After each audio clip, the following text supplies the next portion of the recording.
Então,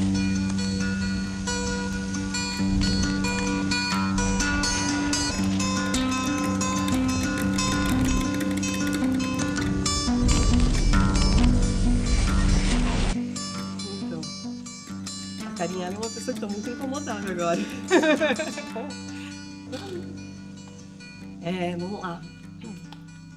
A Karen Ellen, ela é uma mulher que ela é bastante forte. Ela é bastante forte, mas ela também é bastante frágil. Ela tem essas duas coisas. E ela tem na fragilidade dela alguma coisa que talvez agora eu tô começando a enxergar que é a minha força também. Que eu acredito na bondade do mundo, sabe? Eu acredito na ingenuidade, eu acredito na beleza que muitas vezes se perde por conta do meio. A gente perde isso. A gente é levado a perder e eu perdi isso. Eu super perdi isso. Então, a Karen Ellen é uma mulher de 37 anos que não gosta de aparentar, tem 37 anos e que nesse momento está super preocupada, tem muitas olheiras aparecendo. Eu falo muito, eu gesticulo muito com os braços quando eu falo e eu acredito na beleza da vida. Dizem que a Karen Ellen, ela é... Eu não sei me falar, eu fico fazendo floreios porque eu não sei me falar, mas quando falam, diz que a Karen Ellen, ela é a pessoa de sorriso grande. Acho que eu tenho sorriso grande mesmo. É interessante, né? Tipo, Karen Ellen. Quantas Karen Ellens você conhece na sua vida? Quantas Karen Ellens você conhece, Ângelo? Nenhuma. Pois é. Disseram isso uma vez pra mim, que, tipo, Karen Ellen é única. E o que significa ser único, né? Quando eu reflito sobre isso, pra mim ser único significa singular. E singular significa que por mais que eu possa ser filha única, ou eu possa ser gêmea, trigêmea, mesmo assim vão ter traços, vão ter características físicas ou emocionais que elas são só minhas. Isso significa que eu sou único, que eu sou singular. E todos nós somos singulares. Todos nós que estamos aqui não somos singulares. E a gente é levado a perder e esquecer isso. Por conta do status quo, por conta de ter que se encaixar dentro de uma caixinha. A caixinha da definição. A caixinha da definição. Quem você é? E vou sempre descobrir quem eu sou. Tem coisas que eu sei que são minhas. Eu gosto de sorrir. Eu gosto de fazer os outros bem. Eu adoro, não importa se é levar um sorriso ou levar alguma informação, comunicação de moda que possa fazer sentido para o trabalho. Mas, cara, se de alguma maneira eu toquei a vida da pessoa de uma forma a fazer o bem, essa é a Karen Ellen. E é pra isso que ela veio pro mundo, pra incomodar. Quando começou lá na Seven, né? Talvez você a tua primeira experiência na comunicação, né? Tu já sabia, mesmo com o poder da empresa que tu estava trabalhando já, da oportunidade que tu estava tendo? Né? Não. Tu já sabia que tu ia ser a Karen Ellen? Tu já visualizava isso? Não, cara. Na real, assim, né? Meu Deus, quando comecei a trabalhar na Seven, eu comecei a trabalhar na Seven porque eu tava me formando na faculdade e eu ainda não tinha entrado. Eu tava fazendo publicidade e propaganda na FURB, eu ainda não tinha entrado em nenhum trabalho do setor. E porque o meu primeiro emprego foi como professora de ballet clássico e sapateado. Então, de certa maneira, a comunicação, ela sempre esteve na minha vida. Mas primeiro ela era com o corpo. Ela era pelo passo de dança, ela era no palco, ela era expressão. Aí eu, caramba, né, preciso começar a trabalhar com isso que eu tô me formando. Então foi aonde a Seven entra como estagiária, depois eu sou efetivada. E, cara, eu era o menino da agência. Tipo, eu ia de Havaianas trabalhar. Cara, eu ia de Havaiana, de bermuda cortada, era uma calça minha que eu cortei numa bermuda. E eu era assistente de atendimento. Pensa, fudeu? E daí eu falei, tá bom. Só que foi aí Bom, de certa maneira eu já era autêntica, né? De certa maneira eu já ia pra agência com a minha calça que virou uma bermuda cortada, com o meu chinelo de padre, que agora é chique falar Birkenstock, depois eu aprendi que é Birkenstock, mas que era o meu chinelo de padre. E nessa foi aonde eu aprendi muito com eles e aonde eu aprendi que também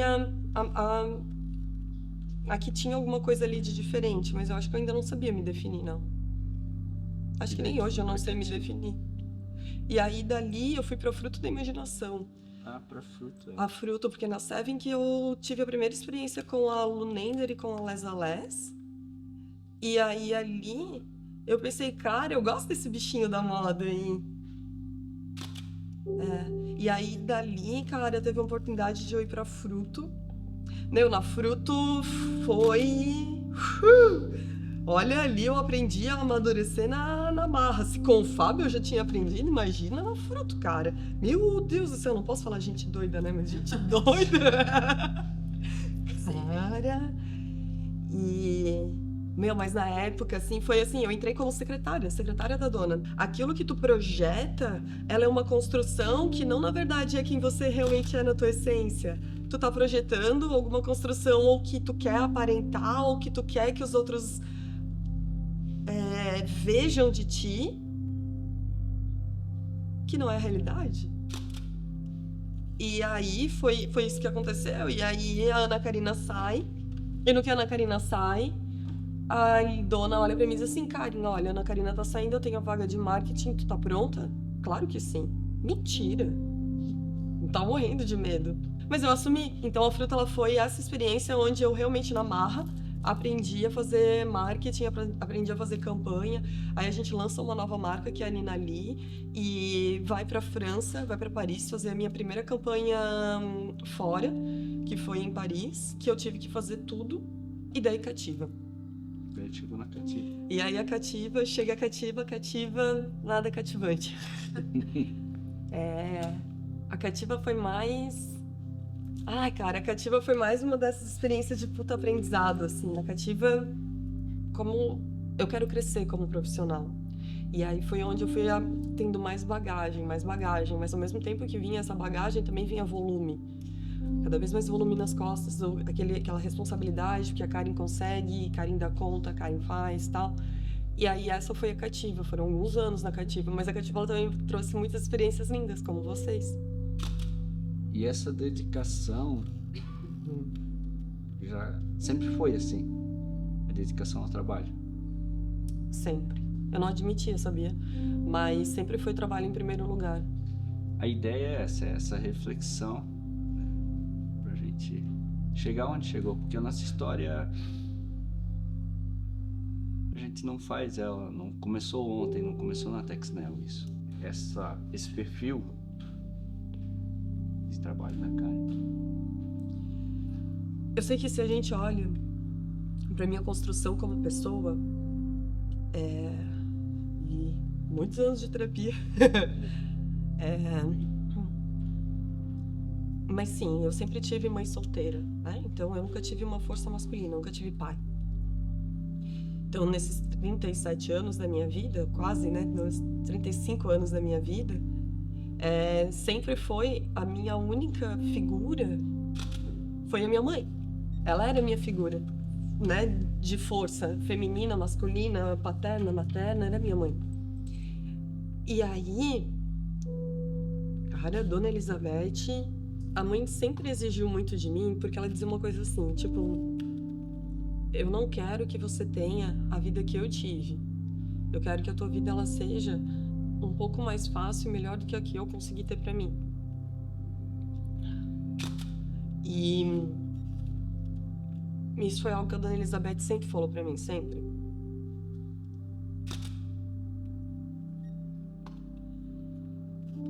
Tanto que, no início, assim, eu não entendia. Tipo, cara, minha mãe tava... A mãe tava sempre braba. Cara, a mãe tava sempre braba, o tempo inteiro braba. E meu Deus, por quê, né? Por que braba? E aí, cara, que eu fui entender que ela tava sempre brava porque ela tinha muito que ela carregava nas costas dela. Porque ela tinha que o tempo inteiro estar cuidando de mim, trabalhando. Era aquela mãe solteira, cabeleireira. Na época, a cabeleireira dava assim, era um trabalho mais forte, mesmo com um micro salãozinho que ela tinha. Ela tinha um micro salão. Era uma coisinha assim, sabe? E nos fundos do quintal de casa, do meu vô. Nossa, que chororô. Mas assim, vai. Imagina, ela sai de Blumenau, trabalhava na Teca, como bom blumenauense, trabalhava na Teca. E aí ela sai de Blumenau e ela vai pra São Paulo porque ela queria ser alguém na vida. E esse ser alguém na vida, e com muita honra, muito orgulho, ela queria ser cabeleireira e não tinha não tinha curso profissionalizante em Blumenau. Então ela vai para São Paulo. Logo em São Paulo, no primeiro dia que ela tava lá, ela já arranja emprego. No que ela arranja emprego, ela já começa a fazer os cursos dela e aí ela é secretária na Faria Lima. E daí ali tinha um cara que sempre passava, porque ele ele ia num outro escritório, ele sempre passava pela mesa dela. E aí eles começaram a se olhar, primeiro aquele olhar, depois eles começaram a ter um relacionamento. Daí depois, isso anos, a gente tá falando de anos. E naquela época não tinha celular, não tinha telefone em casa, era orelhão ou telefone do trabalho. E daí ela engravida. No que ela engravida, ela já tá ali de 6, 7 meses, ela pega, liga pra ele e uma mulher atende.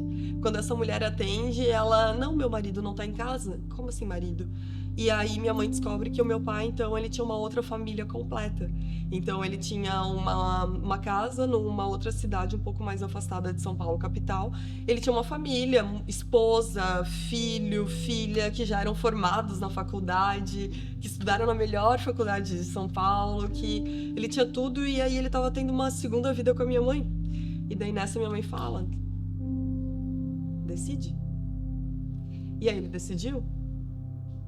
E a decisão dele fez minha mãe pegar as trouxinhas dela, a criança no colo, que nasceu em São Paulo, mas que com poucos meses, elas duas, com a catarinense, voltaram para Blumenau.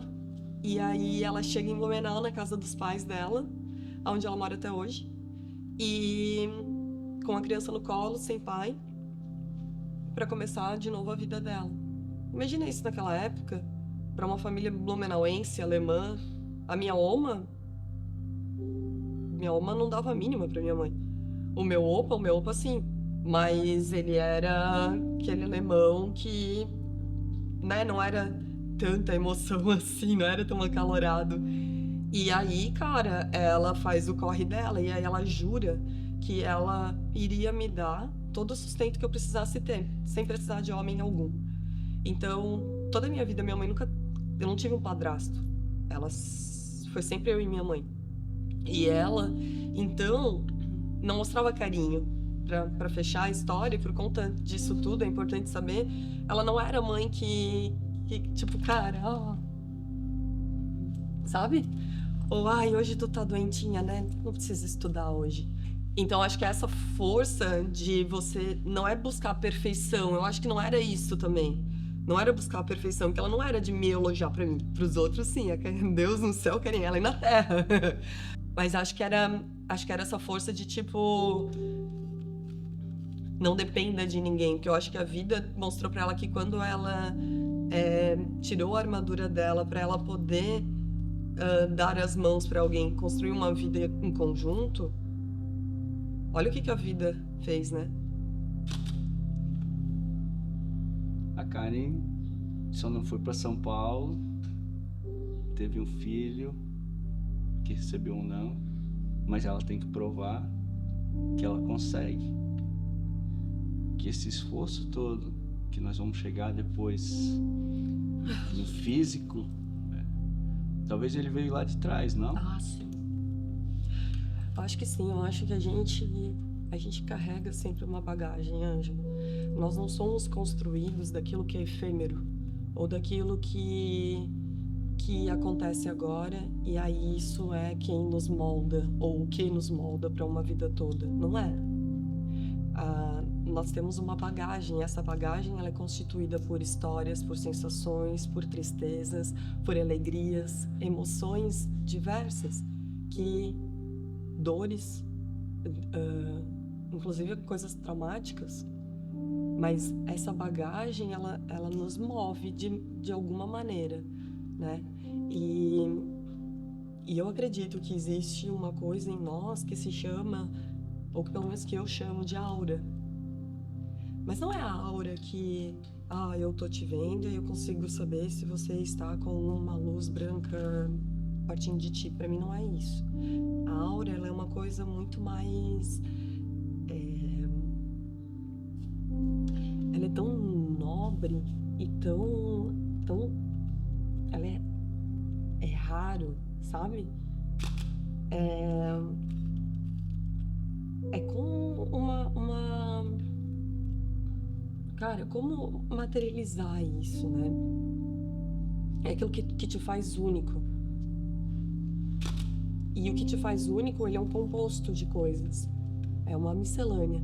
Mas é teu. E é a tua estrutura. E a minha estrutura, ela tem força, mas a minha estrutura, ela também tem compaixão. Porque eu senti compaixão da minha mãe. Quando eu aprendi a minha história. Eu podia não querer mais ficar com ela, né? Eu podia simplesmente, tipo, cara... Porra, tu mentiu pra mim a minha vida inteira. Tu disse que meu pai tinha morrido num acidente de carro e eu podia ter conhecido meu pai presencialmente. Eu podia. Então eu podia ter virado a cara pra ela. Mas eu não virei. Porque o que ela fez por um porquê. E esse porquê, o caminho, às vezes, a gente não sabe muito bem qual é o caminho, né? Mas... Tava falando isso com a Lu. A gente não sabe muitas vezes qual é o caminho, mas a gente sabe onde que a gente quer chegar. Ou o porquê. Talvez muito mais da onde a gente quer chegar, mas o porquê. E aí, cara, eu entendi que a minha mãe, o porquê dela era assim, era porque eu quero que a Karen Ellen seja feliz, que eu quero que a Karen Ellen tenha vida. E ao mesmo tempo, essa Karen Ellen, ela também queria carinho. Então, acho que o carinho que eu não pude ter, que talvez seja também um pouco dessa minha insegurança. Uma pessoa, poxa, que é tão segura, mas agora ela tá num momento assim, ela se torna totalmente insegura, tem a ver com essa coisa de muitas vezes eu querer só um abraço de acolhimento e não receber, porque não, tu tem que estudar, não porque tu tem que conseguir isso, não porque tu tem que ter aquilo, não porque tu tem que ser forte o tempo inteiro, porque ela precisa ser forte o tempo inteiro. Eu tenho uma frase que eu uso que, cara, eu não quero ser mediano, porque de mediano tá cheio o mundo. Eu não quero ser mediana. Mediano é tão blasé. Mediano é tão insonso. Eu não quero ser insonsa. Também não quero ser em cima do muro. Então, o meu trabalho, eu quero ser a melhor. Sempre quis ser a melhor. Ou vou fazer um vídeo, cara, que não seja somente um vídeo. Que esse vídeo tenha alma. Que essa foto tenha alma. Não é? E essa foto tem alma. Talvez seja aí o início do fim, talvez? Será que a tua diretora, será que ela não é o pai que tu quer provar? Eu fiquei muito refletindo, assim, tipo, quem é esse Lord Voldemort na minha vida? É uma dor, mas é também um presente. Porque, digamos, a figura paterna, né? Era o meu opa, meu avô, por isso tem Yula aqui. Era como ele me chamava. Que era a melhor égua que ele tinha, mais inteligente, ela morre, eu nasci, e daí ele pensa, acho que a Karen pode ser Yula. Cara, sim. E olha que curioso, Yula também significa como que se fosse, tipo, alguém do Natal, sabe? Alguém natalina, assim, e eu nasci em dezembro, né? E aí eu uso a aliança dele, inclusive. Essa aqui é a aliança do Opa. Que é como se fosse, queiram chamar de meu talismã, meu amuleto, meu signo. Porque esse esforço todo na Tex Play, onde foi o que eu falei o começo do fim, né? Sabe por que eu acho, Ângelo? Eu acho que porque eu tenho esse meu jeito que ele é muito moleca, né? E vocês me conhecem, eu chego aqui e eu faço auê, meu Deus, eu faço caos, né? Então, eu tenho esse jeito moleca de quem tá sentado aqui, de pé descalço, de quem tá sentada confortável, e não de quem tá sentada como manda a boa postura e as etiquetas, né? E, cara, a Karen é assim. E aí, a Karen executiva, ela tava em conflito. Ela tava em conflito se ela tinha que ser assim, ou se ela tinha que ser como os executivos são, que os executivos, eles estariam agora sentados com você e não estaria me permitindo chorar, porque chorar é fraqueza. E uma executiva, ela não pode ser fraca. Chorar é fraca. Por que você tá chorando? Você não é seguro de quem você é? Bom, mas então aí você tem um problema, você tem que tratar isso. E aqui, as coisas, elas funcionam no preto e no branco. E as coisas, elas precisam ser metrificáveis. Então, não me importa se a tua campanha tem a tua alma ali, mas se não trouxer rentabilidade, se eu não ver o porquê que lá na última linha da DRE ela existiu e ela vai trazer de benefícios e ganhos palpáveis e tangíveis para minha empresa, então de nada importa. E isso não foi o consumindo o corpo para chegar. Cara. Tá entendendo meu pensamento? Tá entendendo isso? Não é a busca pelo meu pai. É o caber dentro de uma caixinha que queriam que eu entrasse e que, como eu não era muito segura de mim, eu tava entrando nessa caixinha porque as pessoas que eu acreditavam que sabiam melhor por mim do que eu mesma por mim mesma, acreditei. Porque era referência, né? Quem é a sua referência de vida? Oprah Winfrey. Ou não sei o quê. Ou, o chefe que eu tive. Não é? Cara, quando perguntam... Meu Deus, um monte de perguntas de emprego é isso. Quem é a sua maior referência? Né? Um executivo, não sei o quê. Ou meu pai. Ou minha mãe. Cara... A minha maior referência sou eu mesma. Agora. Mas eu não era. Ela dizia pra mim, Karen, você não pode ser tão autêntica. Karen, você não pode ser tão... Ai, tu sorri muito, Karen. Sorria menos. Karen, tu não pode ser tão fã. Ela usou. Não pode ser tão fã. E não é isso que os executivos esperam de você. Você precisa ser mais séria. E, cara, eu acreditava porque ela era a minha referência. O que aconteceu com isso? Eu fui morrendo. Mas porque eu não acreditava em mim. Eu acreditava mais no que os outros achavam de mim. E essa dissonância da verdade, eu demorei pra entender. Eu entendi no final do ano passado. Que foi onde eu comecei esse meu resgate. Depois de quanto tempo?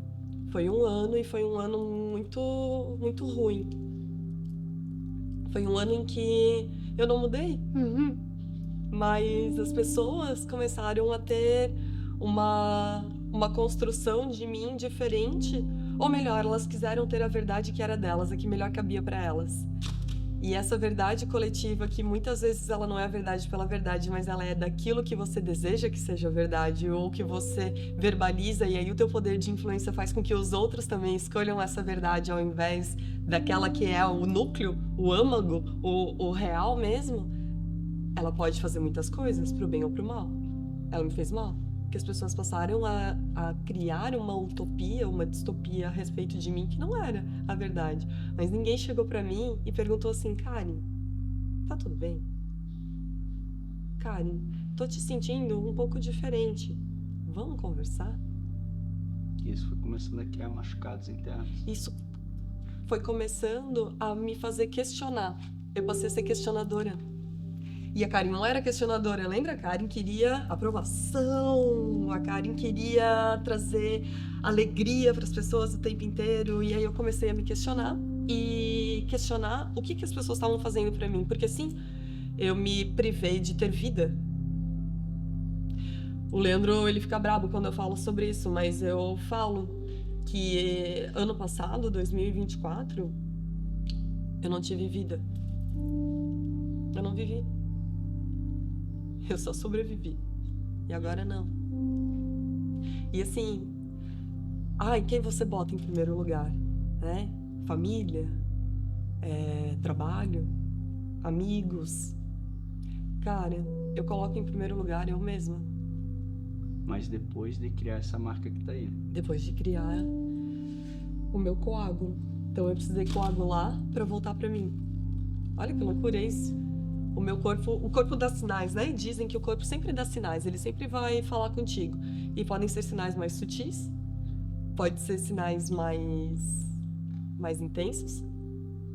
E a gente pode perceber, pode querer fazer algo com isso, ou pode nem perceber, ou pode demorar, né?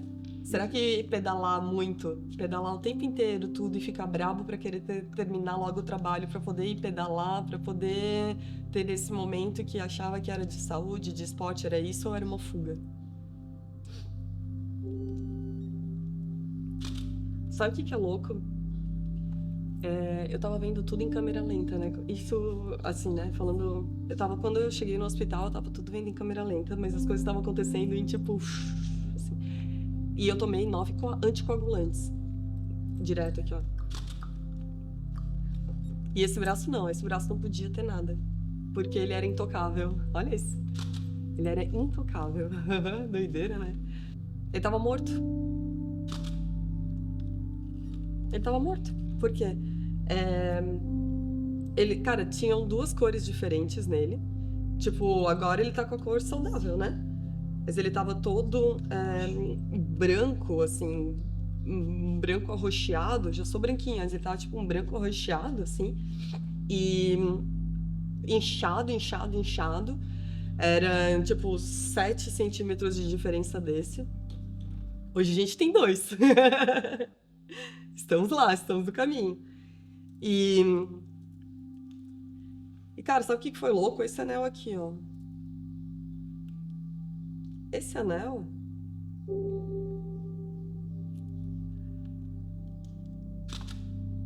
Esse anel eu usava nesse dedo aqui. Eu não conseguia mais tirar ele. E aí, no que eu não conseguia tirar ele... Cara, o que tá rolando, né? Meu, o que tá acontecendo? E aí... Eu pensei, pô, eu tô viajando, né? Tô viajando. Então, devo estar, sei lá, a gente fica mais inchado, né, em viagem. Eu pensei que era isso. Aí tudo começou aqui nessa lateral aqui começou. E era como se fosse várias mini veinhas. E daí disso, eu comecei a sentir uma dor muito forte aqui. Eu me olhava no espelho, assim, e, cara, estranho, né, isso. Então, eu lembro, assim, de estar no espelho, daí eu olhava de um lado, tá ok, daí eu olhava do outro, e... não. E aí, isso aqui tudo incha. E aí, no médico, quando eu sou internada, um dia depois, ele vem, ele senta do meu lado, agora que eu já não tô mais em perigo, porque eu tomei anticoagulante, ele senta do meu lado e ele diz, Karen, eu sou um cara da ciência, eu acredito na ciência, né? Mas o que eu tenho pra te dizer hoje, em primeiro lugar, é que tu só tá viva porque tu teve sorte.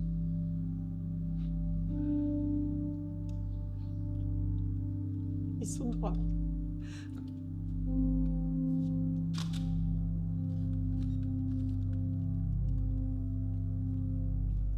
As minhas 3 principais veias, elas pararam.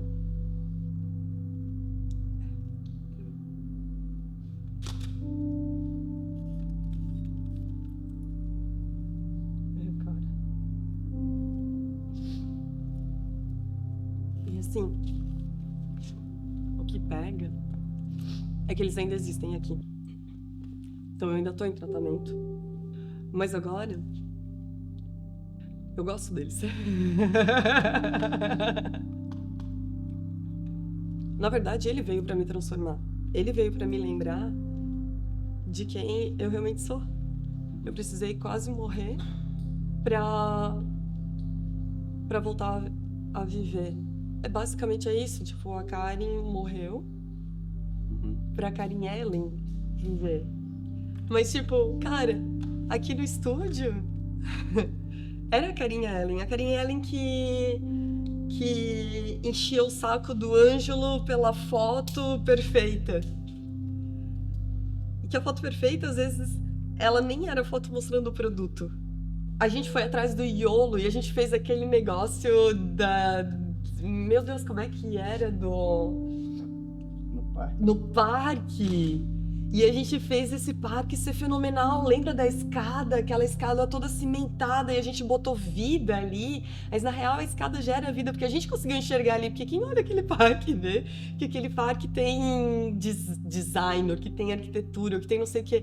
Por isso, Ângelo, que eu quero voltar. Cara, a Karen Ellen, ela sempre existiu, mas a Karen Ellen, ela não tinha força para defender que ela não precisa aceitar o status quo, que ela não precisa ser o que querem que ela seja, porque ela vai ser o que ela quer ser. Tem uma frase que é a minha frase, que é assim: não precisa de terno para ser sério. Sabe? Então, quando eu olho para o mundo da comunicação, da moda, do comportamento, da tendência, que é esse o meu mundo, é esse o meu universo, a moda ela é uma consequência, a moda ela é o que a gente vai materializar como um signo de quem nós somos. Ela é aquilo que nós vamos expressar, como nós queremos nos expressar para o mundo, ela é o como. Mas para chegar nesse como materializado, existe um monte de etapas que é o somos. E esse somos, ele é tudo, ele é a cultura, ele é a arte, ele é o entretenimento, ele é a conversa, ele é a fotografia, ele é a economia, ele é a sociedade, ele é a filosofia, ele é a história, mas ele também é o racional. E isso tudo segue uma coisa chamada espírito do tempo. E esse espírito do tempo, eu consigo olhar para ele e traduzir dentro do que vai ser interessante para uma empresa ter no seu marketing, realizar no seu marketing ou ter no seu produto, mas como uma coisinha muito, muito importante. Mas é isso, assim, mais do que traduzir ou ler ou saber ver essas tendências e o comportamento, o que nos rege como sociedade, que depois vai materializar nisso aqui que é a nossa roupa, mais do que isso, a Karen Ellen, ela vai saber ver isso não só para marketing e para produto, claro, mas para conectar com o humano. E uma coisa tem que estar muito conectada com a outra. Não é só fazer o marketing pelo dinheiro, não é fazer só o produto para lançar a coleção da minha marca, mas é para conectar com o ser humano, cara. E esse poder de conexão, isso tá faltando. A humanidade tá triste. Sabia que a gente vive uma epidemia da solidão? E nós, o Brasil, que é o país do carnaval, o país da alegria, a gente vive uma epidemia da solidão. O mundo vive. E eu não quero ser parte disso, eu quero ser parte do oposto disso. Eu quero ser parte da pessoa que, quando tá tudo cinza, ela vem e traz um pontinho de cor pra você. E esse pontinho de cor é vida. E a vida que eu vou trazer, ela pode ser materializada em ações de marketing ou em produtos para lançamento de coleção de uma marca, mas isso tudo que conecta as coisas é exatamente esse laço humano, é exatamente a verdade, a transparência e a autenticidade, que é a Karen Ellen. É difícil, eu não gosto de falar a palavra consultora, nem mentora, nem coach, porque pra mim isso virou que nem gratidão, que é uma pena, porque tem muitos profissionais bons. Mas eu sou a Karen Ellen, eu sou especialista em moda, na frente de tendências, marketing e desenvolvimento de produto, mas com